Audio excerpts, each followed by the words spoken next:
dalam pemikiran namanya food estate, Jawa aja jadi food estate dalam arti udah lengkap semua kok, perairan semua ya nggak benar? Dan katanya kan juga tanahnya yang paling subur itu. Betul. Nih ya, abu vulkanis semua udah bener nih. Yeah. Cuma sekarang tinggal namanya karbonnya berkurang. Ya itu bukan pakai pupuk kimia, pakai namanya pengondisi tanah. Banyak hal-hal yang bisa dilakukan. Gua sebagai ilmuwan kan kerjaannya memang liatin tanah, betulin bagaimana. Nah, itu bahannya ada semua, cuma tinggal kurangnya naikin nilai karbon. Terus memang gampang kok. Orang bilang, kan lu kok nggak pakai kimia, kalau ada hewan-hewan pengganggu kayak hama segala gimana? Justru yang lucu ya, sawah-sawah yang kita perbaiki, ini sawah yang diperbaiki versus sebelahnya nggak diperbaiki. Justru yang namanya wereng dan lain-lain itu masuknya di sawah yang belum diperbaiki. Kalau saya perbaiki nggak mau masuk mereka. Gitu. Bro, kalau di Jawa, maklarnya tuh banyak. Kalau di sana, bos tanahnya kan satu, bro. Siapa, bro? Ya. Waduh. Ya. Kira-kira kan ini belak-belakan gitu, ini. bro. Nyolek-nyolek. Kita kan gitu, bro. Waduh. Iya.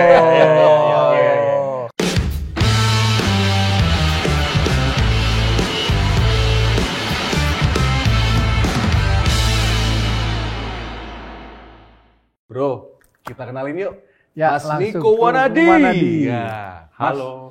Mas, terima kasih udah datang di belak-belakan. Gue mau nanya, Mas. Lu itu siapa? Karena kan nih penonton kan mau nanya kan, Iya. ini siapa sih Niko Wanadi itu siapa? Iya. Boleh singkat nih, singkat aja. Singkat ya. Oke. Gue nih ilmuwan sebenarnya, bioteknologis. Dan gue sendiri lama di benua kanguru di Australia. Dan memang risetnya itu banyak hal ya. Dan memang jujur selalu ada keinginan rindu untuk balik dan memang berinteraksi di Indonesia gitu. Nah, memang dari sisinya gue sendiri riset bioteknologinya dari bidang kesehatan manusia dan juga kesehatan lingkungan gitu. Oke. Lu berapa lama, Mas, di sana? Gue itu udah sebenarnya gini. Gue tuh kelar S1 itu dari Selandia Baru di Auckland Uni.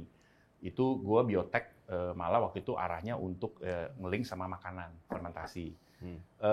Terus tahun 2000 kita itu sebenarnya satu family, satu keluarga pindah ke Australia. Terus gue itu ditawarkan oleh pemerintah Australia beasiswa untuk ngambil S3. Jadi nggak ada S2-nya, dari S1 langsung ngambil S3. Nah, di Australia itu lumayan lama, jadi tahun 2000-an awal sampai berada di Australia itu sampai akhir 2014. Apa yang lo teliti di situ? Gue tuh telitinya tadi bidang obat-obatan. Jadi misalnya anggap aja gini, gue kayak petani, tapi benih yang gue tanam itu adalah misalnya gennya untuk produksi protein tertentu. Anggap aja proteinnya misalnya hormon pertumbuhan, growth hormone gitu. Jadi ada selnya kayak tanahnya gitu. Gue masukin gen yang gue mau bikin produksi bisa keluar buah tertentu itu. Nah, gue tanamin gennya, nanti udah gitu si selnya itu kan tumbuh kayak tanahnya membawa gen itu. Nanti gennya itu keluar jadi protein. Misalnya proteinnya tadi protein human growth hormone gitu, hormon pertumbuhan. Nanti abis itu nanti gue panen, gue petik lah gitu, nanti gue bersihin, terus nanti gue keringin. Dan itu bisa menjadi obat-obatan biopharmaceutical. Misalnya jadi 1 gramnya dari growth hormone itu harganya tinggi sekali gitu, mahal. Nah, tapi kira-kira kayak petani, tapi petaninya biopharmaceutical gitu, petani obat-obatan. Mas Niko, kan Mas Niko perhati nih, di kita nih ada yang namanya food estate nih, yang ditanam di lahan gambut kan. Cerita dong, aku tahu Mas Niko punya banyak riset dan banyak penelitian soal ini nih. Iya. Jadi memang ini kalau pendapat dari apa yang aku lihat dari murni sisi sains ya. Ya, kita bicara dari sains aja. Ilmuwan. Gini, kalau murni di lahan gambut itu di mata seorang ilmuwan adalah lahan yang sangat unik dan berharga. Kenapa? Karena di dunia itu yang punya lahan gambut itu cuma segelintir negara. Nah, Indonesia tuh salah satu yang punya lahan gambut ini gitu. Lahan gambut ini sebenarnya kita harus bayangkan satu planet bumi ini sebagai suatu sistem yang lengkap. Kebetulan lahan gambut itu tempat di mana yang dapat meregulasi temperatur bumi, khususnya seperti di situ. Nah, kenapa jadi banyak mungkin jadi food estate segala? Kalau dari sisinya gue sendiri gitu ya, gue itu selalu bilang bahwa agak sayang memang sayang banget kalau lahan gambut dibikin jadi tempat produksi makanan manusia. Karena di lahan gambut itu ternyata banyak hal yang mungkin dapat didapatkan yang dimana unik yang nggak ditemu tempat lain. Misalnya contoh, gue banyak main misalnya ke Kalimantan sebelumnya, terus tanya sama orang lokal, lahan gambut kenapa ditanemin ya gitu sekarang? Ini ngomong sama orang lokal, dia bilang gini mas, sebenarnya kalau orang lokal itu tidak memakai lahan gambut untuk bercocok tanam, biasanya tuh lahan di sekitar gambut lah. Lahan gambut itu biasa untuk apa? Biasa untuk kami untuk berburu, untuk mencari obat-obatan alami, sama untuk menghukum anak kecil kalau nakal. Jadi taruh tempat kayak jin buang anak gitu. Kita bilangnya luau istilahnya orang lokal. Jadi sebenarnya itu. Cuma memang akhirnya banyak yang melakukan praktek bercocok tanam di lahan gambut karena sebenarnya kalau dari kami, ini quote ya, mereka ceritain, kami didorong masuk ke situ karena daerah kami yang mineral pertama dibuat jadi perkebunan-perkebunan lainnya. Jadi akhirnya kami mau nggak mau kedorong masuk. Dan jadi praktek-praktek bercocok tanam yang kami kenal dari orang tua kami pakai slash and burn ya, pakai potong dan bakar itu kebawa ke lahan gambut gitu. Cuman aslinya sebenarnya bukan di situ gitu. Nah, jadi tadi kenapa misalnya jadi food estate segala, justifikasinya itu sendiri kalau dari sisi keilmuan saya lihat memang tidak cocok gitu, karena fungsinya untuk yang lain-lain kecuali untuk pertanian. Sebenarnya mereka harusnya sadar dong kalau misal mau bikin food estate tuh nggak bisa di lahan gambut. Seharusnya. Nah, menurut lo, Mas, iya kan? Karena gini, bro, menurut Prof. Dwi Andreas, itu guru besar IPB pertanian. Udah semenjak 25 tahun yang lalu, proyek-proyek itu tuh gagal. Memang. Selalu gagal. Apa kita bicara kan? Proyek Dan apa yang terakhir itu 2015. Ya. Presiden Jokowi kan cita-citanya kepengen apa? Merauke rice estate. Iya kan? Ya. Itu sebetulnya gagal juga. Nah, menurut lo, Mas, ya, kenapa kok masih aja? Apa karena memang sebenarnya nggak bisa bikin yang besar-besar atau apa gitu sebenarnya? Ya. Atau misalnya menurut lo, oh sebetulnya bisa, cuman lokasinya atau gimana? Iya. Gimana? Oke. Gue coba bandingin biar perspektif lebih gampang gitu ya. Mungkin gue coba bandingin Australia sama Indonesia gitu. Karena gue lama di Australia juga. Australia itu kan kayak satu pulau gede banget yang namanya benua ya. Gitu. Kalau Indonesia itu kan 17.000 pulau. Kecil-kecil tapi banyak banget. Nah, ini dari sisi yang namanya murni keilmuan, nggak mungkin kalau Indonesia itu dibuat seperti model kayak Australia. Kenapa? Karena kita lahan flatnya mungkin nggak sebanyak Australia. Udah gitu kita karena berbeda-beda pulau, berbeda semuanya keanekaragaman hayati beda banget dengan elevasi, dengan suhu dan lain-lain. Jadi mungkin ya kalau dari yang aku amati di Indonesia ini lebih cocok bukan bikin sesuatu yang besar atau masif, tapi justru punya setiap daerah itu menghasilkan yang berbeda-beda. Bahkan termasuk diversifikasi karbohidrat misalnya. Jangan semua beras gitu. Ada yang sorghum, ada yang sagu, nggak apa-apa. Sebetulnya nggak semuanya beras juga. Karena di D1Y kalau menurut gue di Kalimantan Tengah, itu ditanamin singkong. Tapi masalahnya adalah yang tumbuh itu singkongnya sebesar jempol. Itu. Karena, menurut Mas Niko gimana? Oke. Ini penyebabnya apa sih? Penyebabnya apa gitu ya? Oke. Sebenarnya ini simple ya. Sekarang gini, singkong atau tanaman sari pati ya, seperti yang saat tepung atau gula, itu kan saat tepung atau saat gula itu kan sebenarnya karbon ya gitu. Nah, banyak tanah-tanah yang mungkin jadi food estate itu biasanya apalagi misalnya topsoilnya udah dikelupas. Itu sebenarnya nggak punya unsur hara. Nah, biasa kita itu saya perhatikan banyak dari orang-orang yang menanam tanaman misalnya sawit gitu ya. Ini dari fakta ya di lapangan. Saya tanya-tanya, mereka habis selesai sawit, tanahnya afkir, biasa ditanamin apa? Satu-satunya masih mau singkong, Pak. Katanya gitu. Nah, karena kenapa singkong itu tanaman yang kalau saya perhatikan ngurusinnya lumayan gampang. Dalam arti tanam tinggal-tinggal, nanti panen 9 bulan lagi. Cuma karena dia itu menyedot saripati karbon dari tanah banyak, makanya dia tergantung. Tanahnya kalau nggak subur, ya hasilnya pasti kecil. Kalau tanahnya subur, pasti besar. Makanya ada orang juga tanya saya, jadi singkong boleh tanam banyak-banyak nggak, Pak? Sebaiknya bukan banyak-banyak besar-besaran. Tapi kalau memang kebutuhan singkongnya besar, yang pasti tanahnya harus selalu disuburkan. Berarti menurut Mas Niko, tanahnya nggak subur itu di Kalimantan nggak subur dong? Jadi gini, Kalau yang namanya lahan, ya kita balik ya. Sekarang tanahnya tanah mana dulu gitu. Misalnya di Kalimantan ada tanah mineral, ada tanah gambut gitu. Nah, kalau tanah gambut itu sebenarnya dia memang tinggi di karbon. Karena dia beda sama lahan mineral. Kalau lahan mineral itu tuh batu-batu yang hancur, vulkanis dari gunung dan lain-lain. Kalau lahan gambut itu sebenarnya dia dari batang-batang pohon yang mati dan daun yang bertumpuk lama. Ya. Dan dia itu sebenarnya tinggi banget di karbon karena sejujurnya lahan gambut adalah lahan batu bara muda. Sebenarnya gitu, batu bara muda dia. Gitu. Kalau dibiarkan terus tambah lama lagi jadi batu bara gitu. Nah, karena biasanya begini, kita mesti bayangkan tubuh kita untuk bisa menjadi subur, jadi sehat, kita kan membutuhkan macam-macam pasokan makanan. Misalnya kita harus ada makan sedikit garam supaya nggak lemes, harus ada sedikit gula biar ada energi, ada protein dan lain-lain. Nah, kita mesti bayangkan kalau tubuh manusia itu isinya gula semua. Artinya yang lain malah nggak bisa. Contoh, kalau kita mau bikin makanan manisan, kenapa bakteri nggak bisa tumbuh? Karena kita kasih gula banyak-banyak, sampai bakteri aja nggak bisa tumbuh. Aku bakterinya jadi aku sih paham ya. Kalau aku pernah kecil gitu sebenarnya. Memang tanah itu menentukan jenis tanaman yang bisa ditanam. Betul. Nah, singkong itu sebenarnya tanaman yang paling gampang, yang tanah sudah tidak subur atau sudah rusak, itu bisa singkong. Seharusnya bisa. Nah, kalau ini pun, singkong pun kemarin nggak bisa tumbuh di food estate. Betul. Berarti memang pemilihan tempat atau di belakang, itu yang gue curiga, bro. Bahwa sebenarnya kan itu. Kadang-kadang gue mau tanya, pemilik tanahnya tuh siapa sih? Bukan juga ada orang yang bilang begini, lu pada nggak mau nanyain, itu kayunya kemana? Atau tadi dia mau keruk tanahnya, ternyata bawahnya nggak ada tanah hitam. Ya sudah deh, karena ini jadi. Menurut si Prof. Dwi Andreas itu, lo mau tau nggak apa? Tanah yang paling subur itu adalah di Pulau Jawa. Kita tanya sama cerita dong ya. Ini ya.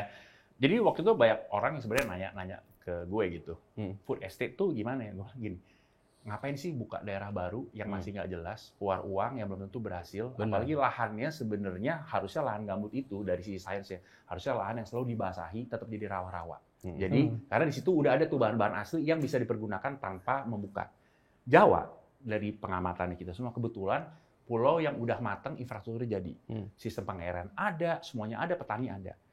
Nah, lahan Pulau Jawa itu memang pernah jadi lahan sangat subur. Definisi subur itu macam-macam, cuman paling gampang kita pakai parameter lah, namanya karbon. Ya, kan sekarang banyak orang bilang karbon lah, pemanasan global dan lain-lain. Karbon itu tinggal tergantung. Jadi musuhnya kita semua kalau dia lepas ke udara, tapi jadi teman kita semua kalau dia ditahan di bawah tanah.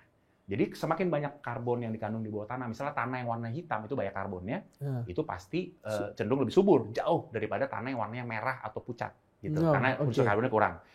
Nah, Pulau Jawa itu dulu zaman sebelum pemakaian banyak zat-zat agrokimia dan zat-zat pupuk sintetik, itu sebenarnya subur banget. Buktinya gampang, nggak cuma di Pulau Jawa lah, banyak pulau Indonesia.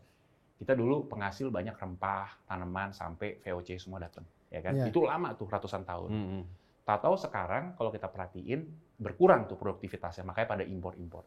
Pulau Jawa itu kalau diteliti, karbonnya itu sekarang tinggal berapa. Jadi by definition, angka karbon di tanah yang sehat harus ada minimal 3% atau lebih. 3-6%, apalagi 6% atau lebih, syukur. Itu bagus sekali.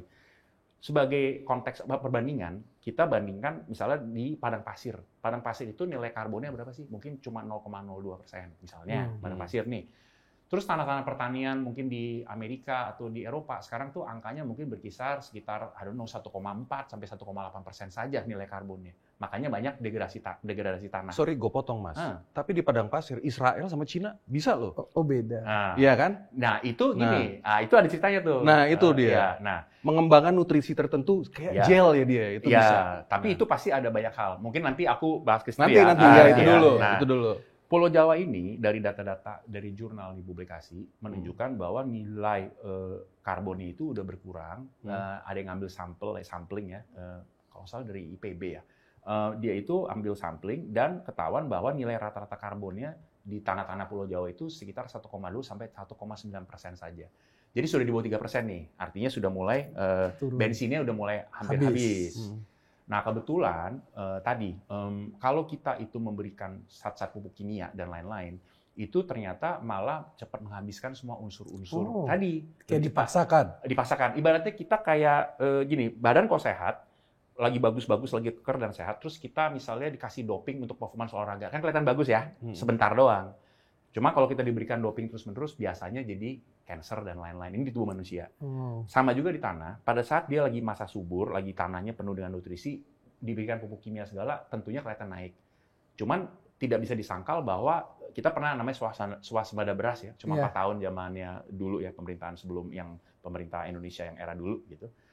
Tapi cuma bertahan 4 tahun. Kenapa? Karena performance-nya memang bagus untuk 4 tahun, habis itu menurun. Nah, kebetulan sekarang itu, begitu diberikan banyak zat-zat kimia terus di mungkin tanah Pulau Jawa, hasilnya kelihatan tinggi, tapi berikutnya untuk membuat produktivitasnya tetap sama, biasanya diberikan zat-zat ini tetap dalam jumlah yang naik dan naik untuk membuat ini tetap sama. Mungkin sama seperti kalau kita minum painkiller, obat pemati rasa sakit, waktu awal 1 tablet oke, tapi salah sakitnya balik kita jadi minum 2, minum 3 gitu. Terus biasanya begitu. Nah, caranya supaya nggak minum itu mesti gimana? Mesti detox biasanya. Jadi nggak pakai obat mati rasa. Sama. Di tanah itu juga harus jadi menurut lo, Mas Niko, ada singkong yang tumbuh sebesar jempol itu pertanda. Karena petanda apa itu? Pertanda simpel aja, karena unsur haranya itu sangat kecil. Mas Niko, saya tertarik gitu kan, ini Indonesia kan tadi cerita 17.000 pulau kan. Sebenarnya kalau pemilihan tempat untuk satu itu kan akan jadi lebih menarik kan, bahwa food estate jangan di situ, udah pasti nggak bisa kan. Betul. Cuma akhirnya kan kita bicara bahwa problemnya infrastruktur lagi kan. Iya, Kalau betul. saya nanam bawang merah lah, anggap di Brebes, tapi untuk dikirim ke Indonesia semua kan akan jadi susah kan. Betul sekali. Saya tuh lihat ya, banyak berbicara dengan orang-orang, biasanya yang mereka banyak orang-orang butuhkan, misalnya untuk pengiriman barang. Misalnya sekarang nanam di pulau terpencil di mana?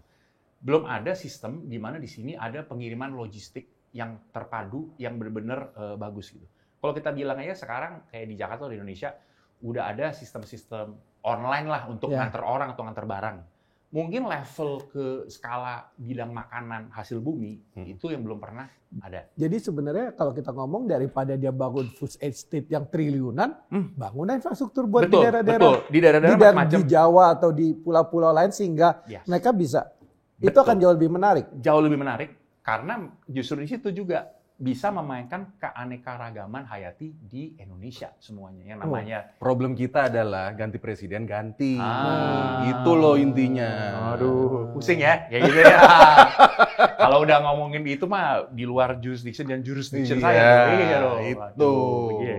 Nih, kan kita bicara Pak Ganjar tuh punya sebenarnya satu program di antara satu programnya itu petani bangga bertani, pangan aman dan itu. Itu kenapa nggak bisa dijadikan untuk menggantikan food estate? Karena kita kan setuju bahwa sebenarnya derifikasi itu kan penting banget. Jadi daerah mana ada apa, daerah ini ada apa. Ya kenapa nggak petaninya aja sih gitu ya misalnya. Kalau menurut Mas Niko? Menurut dari aku tuh sebenarnya harusnya bisa. Ya kan, dan itu memang mungkin yang mesti ditelaah adalah kalau bisa kenapa nggak dilakukan, ya kan? Nah, kenapa nggak dilakukan itu motivasi nggak melakukan itu apa? Dasarnya. Benar ya. Jadi itu karena gini, gue udah ngomong sama banyak ya, sama petani semua gitu. Petaninya yang berpikiran maju untuk perbaikan tanah supaya bisa nanam tanaman makanan super segala udah ada kok semuanya.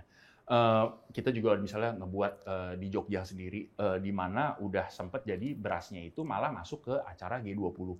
Itu murni petani yang nanam semua dengan cara perbaikan tanah dan orang-orang yang berniat dan tanpa pakai pupuk kimia atau zat agur kimia. Itu benar-benar nol. Itu ternyata bisa dilakukan. Dan ternyata memang begitu ada penyambungnya di mana logistiknya ada yang bantu ngambil atau ngirim dan lain-lain. Semua kejadian. Artinya dalam skala kecil pun bisa. Pemerintah lokalnya mendukung. Kebetulan Sri Sultan sendiri juga pernah cobain dan suka, sampai kita ada acara Hari Bumi. Waktu itu kami diundang oleh Gusti Kanjeng Ratu untuk makan siang bersama dengan hasil bumi ini semua. Lalu juga banyak anak-anak yang mungkin ada kebutuhan khusus, stunting atau masalah ADHD, ada masalah autism, itu lumayan ketolong dari superfood yang dihasilkan dari tanah di Pulau Jawa ini yang dijaga secara baik. Semuanya alami. Ternyata bisa gitu. Terus kebetulan juga di sana, bahkan kepolisiannya aja, Kapolda dengan semua sistem mendukung. Karena mereka cerita gini, bener juga ya. Kalau semua dijaga, hasil panennya bagus, orang sehat, bisa untuk terapi anak-anak yang berkebutuhan khusus, lalu udah gitu crime rate-nya menurun juga. Jadi artinya ternyata dengan skala kecil dan independen itu ternyata bisa membuat unsur budaya bagus, unsur keamanan bagus, unsur makanan dan unsur lingkungan semuanya bisa menyambung. Jadi dalam skala kecil terbukti bisa. Tapi sekali lagi balik di Jogja itu sampai ke level lurahnya segala tuh niat. Dapat dana desa emang dipakai untuk perbaikan tanah dan lain-lain. Misalnya gitu. Jadi itu berhasil. Artinya di skala besar itu udah ada modelnya misalnya. Kalau sekarang udah ada model, udah ada bukti hasilnya tetap nggak dilakukan, ya saya mau nanya balik itu. Niatnya Jadi menurut lo Mas Niko, sudut pandang lo aja nih, program food estate itu sebetulnya nanti ke depannya itu layak diterusin apa enggak sih? Oke. Kalau dari sisi pandang gue pribadi, kalau untuk bikin sesuatu yang masif, dari sisi kacamata sains ya, murni sains, nggak ada yang ngomong yang lain, nggak worth it untuk dilakukan di Indonesia. Ya, dengan tadi gue cerita, sistemnya Indonesia, biologinya semua itu. Malah kayaknya sayang. Kenapa? Karena kita itu, justru negara kita itu menawarkan keanekaragaman yang justru harus dimainkan di mata dunia. Barang eksotik nih, barang ini nggak selalu ada nih. Gitu. Gula aja kita ada, gula alami aja ada beberapa macam tanaman. Jenis palma-palmaan tuh kayak kelapa, aren, nipah, sama lontar. Itu penghasil gula semua. Itu rasa lain-lain. Misalnya nipah, tanaman yang bisa ngambil garam sama ngambil gula. Jadi mungkin ya gula dari nipah itu ada asin-asin dikit. Mungkin salted caramel alami misalnya. Kan nggak kebayang tuh gitu. Yang kayak gini-gini tuh misalnya gue juga ini ya banyak ngobrol. Kenapa kok Vietnam sama Thailand tuh bisa kayak maju banget? Simply karena narasinya bagus. Jadi kayak di Vietnam sama Thailand itu pemerintahnya ngebantuin banget. Udah gitu dia punya cerita-cerita tentang kita ngambil madu nih dari hutan ini, lebahnya begini, cerita gitu. Itu pemerintah ngedukung banget bikin narasi. Jadi keren. Jadi pemerintah subsidi. Betul. Betul. Ya kan kita ada subsidi buat petani tapi kan bentuknya pupuk. Itu gimana? Maksudnya ya kan sama-sama subsidi nih, sama-sama. Karena kan kita sama-sama setuju bahwa pangan ini penting nih gitu kan. Betul. Gitu kan. Daripada impor lagi. Betul. Niatnya sih baik. Yes, betul. Tapi pelaksanaannya betul. Gitu. Ini simple sih gini. Subsidi itu memang di mana-mana di semua negara pasti ada subsidi. Cuma tinggal desain subsidinya yang benar. Misalnya contoh, subsidi yang biasanya kita lihat itu bakal nolong banget, misalnya subsidi di hasil akhirnya. Misalnya contoh gini, kita ngomong harga eceran tertinggi ya, di Jepang versus Indonesia. Di Indonesia itu, misalnya kita jual beras, dia punya dipatok. Cuma boleh maksimal segini, kalau lebih nggak boleh. Kurang boleh. Di Jepang kebalik. Jadi bukan harga eceran tertinggi, tapi harga eceran terendah. Di Jepang, di bawah ini nggak boleh, di atas boleh. Tapi kalau pemerintah Jepang nih, kalau misalnya sampai nggak bisa jual lebih daripada harga ini, pemerintah Jepang biasa bantuin. Jadi disubsidiin. Atau misalnya pas beras lagi bagus, banyak hasilnya, kita punya 1 hektar, pemerintah bilang, mungkin nggak usah tanam sampai 1 hektar deh, kamu tanam aja 0,7 hektar. Terus 0,3-nya yang ditanam gimana dong? Pemerintahnya bantu, kasih subsidi di situ. Itu yang bikin petani bisa ke disco, Bos. Hura. Tapi di Indonesia nggak dilakukan. Tapi sebetulnya sudut pandangnya Mas Niko ini clear. Program food estate ke depannya lebih baik ditinjau ulang. Iya dong. Ini sebetulnya ditinjau ulang atau karena sebetulnya bisa aja diterusin. Cuman lokasinya dipindah, jangan di tengah hutan. Nah, menurut lo, ini apa karena sebetulnya nih yang buat kebijakan terinspirasi oleh cerita-cerita kalau ingat nggak di hutan Amazon? Iya kan? Itu kan berhasil kan peternakan jadi ayam sama jagung. Jangan udah Kalimantan aja atau gimana tuh? Iya. Menurut lo gimana, Mas? Kalau gue gini loh, kalau tetap mau berpikir dalam pemikiran namanya food estate, Jawa aja jadi food estate dalam arti udah lengkap semua kok, perairan semua ya nggak benar. Dan katanya kan juga tanahnya yang paling subur itu. Betul. Nih ya, abu vulkanis semua udah bener nih. Cuma sekarang tinggal namanya karbonnya berkurang. Ya itu bukan pakai pupuk kimia, pakai namanya pengondisi tanah. Banyak hal-hal yang bisa dilakukan. Gue sebagai ilmuwan kan kerjaannya memang liatin tanah, betulin bagaimana. Nah itu bahannya ada semua, cuma tinggal kurangnya naikin nilai karbon. Terus memang gampang kok. Orang bilang, kan lu kok nggak pakai kimia, kalau ada hewan-hewan pengganggu kayak hama segala gimana? Justru yang lucu ya, sawah-sawah yang kita perbaiki, ini sawah yang diperbaiki versus sebelahnya nggak diperbaiki. Justru yang namanya wereng dan lain-lain itu masuknya di sawah yang belum diperbaiki. Kalau sawah diperbaiki nggak mau masuk mereka. Gitu. Bro, kalau di Jawa, maklarnya tuh banyak. Kalau di sana bos tanahnya kan satu, bro. Siapa, bro? Ya. Waduh. Ya. Iya, Kira-kira kan Ini belak-belakan gitu, ini. bro. Ngolek-ngolek. Kita kan gitu, bro. Waduh. Iya. Kalau di Wakanda deh, di Di Wakanda gitu, bro. Mungkin. Iya. Gitu kan. Makanya orang-orang kan bilang, itu sebetulnya coba tanyain kayunya dibawa kemana, iya kan? Salah satunya itu. Oke. Ada pertanyaan lain? Ya kita bicara, ya anggaplah kan petani-petani Indonesia bagaimana supaya bisa inilah menurut sains lah gitu kan, karena kan ya programnya itu kan petani bisa. Iya. Gini, kalau gue tuh simple ya. Balik lagi kepada tanah. Dasar dari semuanya itu adalah tanah. Kita berpijak di sini dan literally hidup dan mati di atas tanah. Nah, kebetulan memang dari riset yang udah menunjukkan kalau tanah suburnya itu hancur, rusak, itu biasanya akan menyebabkan kekacauan di mana-mana. Jadi yang namanya bukan cuma kelaparan, tapi itu memang nanti lama-lama sampai akhirnya kekacauan secara kestabilan negara. Karena memang selalu kalau terjadi, kan kita balik lagi kepada air, energi, dan makanan. Itu kan yang manusia nomor satu, kebutuhan dasar sekali gitu ya. Sandang pangan papan dan lain-lain. Nah, itu semua justru ada kalau tanahnya, tanahnya subur, airnya murni. Kalau airnya tercemar, tanahnya rusak, itu biasa sumber. Nah, petani itu tuh tadi kan penjaga tatanan negara ya. Lu tahu nggak sih kata petani? Apa itu? Baru tahu apa? Penyangga tatanan negara Indonesia. Itu definisi zaman dulu. Terus kalau gue itu bilang sama teman-teman, sebenarnya petani itu mesti diredefinisi lagi artinya, karena kan sekarang masalah perubahan iklim, kerusakan tanah segala. Kalau petani itu di bawah diberikan pengetahuan dan peralatan untuk perbaiki lingkungan dan bisa menghasilkan dan hidup layak dengan sangat baik. Berubah loh, di-upgrade jadi penjaga ekosistem tanah air Nusantara Indonesia. Sebenarnya begitu. Jadi mereka di gardu terdepan menghasilkan makanan berkualitas, bermutu. Sehingga kita itu waktu makan bukan cari makan banyak, tapi kan mencari makan yang menyehatkan. Dengan makan sehat kita lebih gampang kenyang ya, misalnya gitu. Dengan tadi semua jaga tanah dan lain-lain, makanan yang dihasilkan bukan cuma level beras, tapi jadi superfood, makanan yang memang super. Kandungan nutrisi berbeda, lebih tinggi dan lain-lain. Contoh, kalau kehancuran tanah itu kita bandingin, kita makan jeruk zaman sekarang sama 100 tahun yang lalu. Kalau kita makan 1 butir jeruk di 100 tahun lalu, itu cukup 1 butir saja. Sekarang untuk mencapai nutrisi yang sama harus makan 8. Kenapa? Sebabnya apa? Karena tadi nutrisi tanahnya habis, karbon tanahnya habis. Itu sekarang kenyataannya begitu. Tapi kita tuh udah banyak melakukan, ya kami di lapangan banyak bantu dengan petani, ternyata berhasil. Tanahnya udah rusak, yang tadi produksi misalnya kualitas, misalnya contoh kita beras ya, tadinya mutunya jelek dan lain-lain, begitu tanah diperbaiki, hasilnya kuantitasnya naik, kualitasnya juga naik, dan sudah diuji coba misalnya di laboratorium segala. Ternyata nilai kandungan nutrisinya dan asam amino semua tinggi. Jadinya berasnya itu bukan lagi sekedar mengenyangkan, tapi arahnya jadi menyehatkan. Berarti coba, gue mau balik lagi ke food estate. Kalau lo tadi statementnya kayak begitu, apa saran dari Dr. Niko bahwa ini udah lahan segitu ratusan hektar itu rusak, ditanemin singkong aja, tumbuhnya sebesar jempol. Apa saran dari Anda, dokter? Oke, gampang nih. Kalau gue ya, gue cerita sedikit. Lahan gambut tinggal sebenarnya dibasahi, dibenami, menjadi rawa kembali. Ya. Terus di situ kita pelihara makhluk endemik yang ternyata bisa membantu.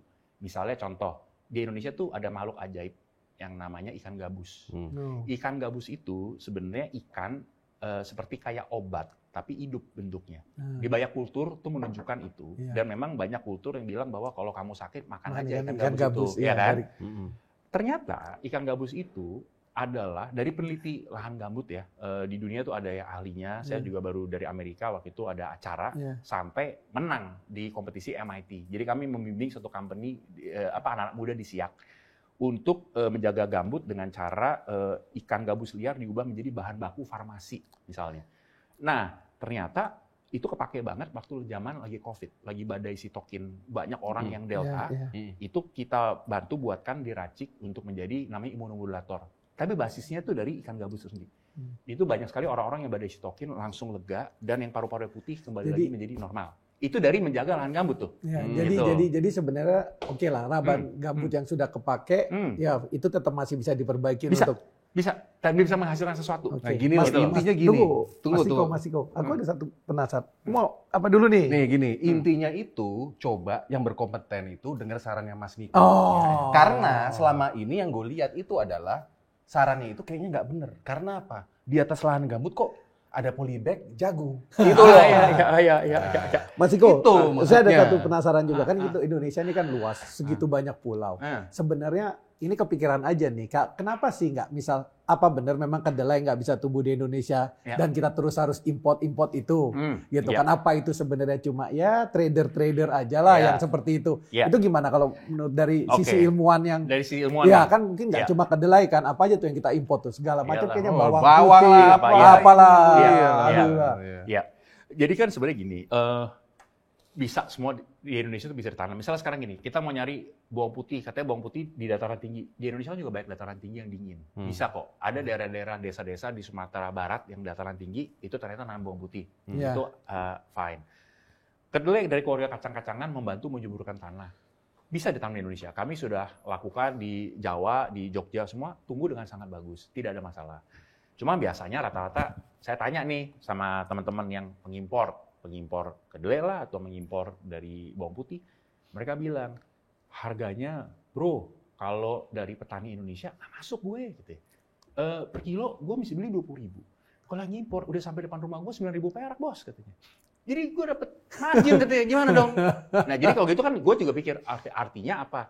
Subsidinya kelihatannya nggak tepat sasaran lagi ya. Mungkin ya gitu. Jadi kok harga bisa jomplang, agak aneh. Karena kalau dihitung-hitung di pertanian, mau buat angkanya itu kayak 9.000 segala, yang namanya HOK, hari orang kerja, tenaga kerja orang, semua kan mesti dihargain. Itu kalau dihitung-hitung, itu memang harus dibantu sama subsidi. Jadi misalnya subsidi yang namanya impor segala gitu, mungkin coba dipikirkan gitu loh. Jadi kalau kayak gue tuh juga banyak orang tanya, lu setuju nggak sih sama politik? Politik mana dulu nih?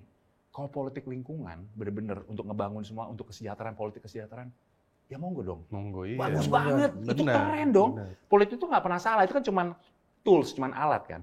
Tapi sekarang tujuannya dipakai apa? Politik lingkungan, politik kesejahteraan masyarakat. Kelar udah urusan. Tinggal dihitung aja gitu. Kalau politik keluarga? Politik keluarga itu tergantung, itu jurisdiksinya keluarga masing-masing dong. Oke, sampai ketemu lagi di belak-belakan. Ciao.